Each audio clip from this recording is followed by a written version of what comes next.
তো বন্ধুরা, এই যে এখন সন্ধ্যেবেলা এই পার্সেলটা আসলো, এই মাত্র আসলো, আর আমি এখনই নিলাম। তো খুলে দেখি কেমন এসছে পার্সেলটা।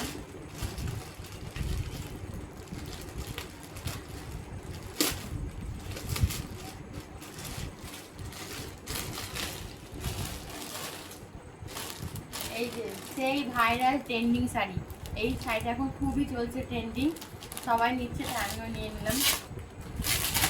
এবার দেখতে হবে কেমন এসছে কোয়ালিটিটা।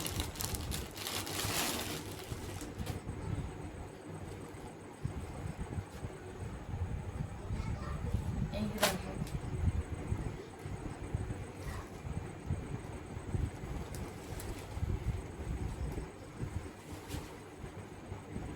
এই যে এরকম, আর নিচে এই যে পাথর কুটির মতো দেওয়া আছে নিচের দিকটা, আর উপরে একটা এমন। কেমন লাগছে কমেন্ট করে জানিও তোমরা। আমার তো ভীষণই ভালো লাগছে কালারটা, যেহেতু ট্রেন্ডিং কালার, এই কালারটা এখন সবাই নিচ্ছে, আমিও নিয়ে নিলাম। বন্ধ করে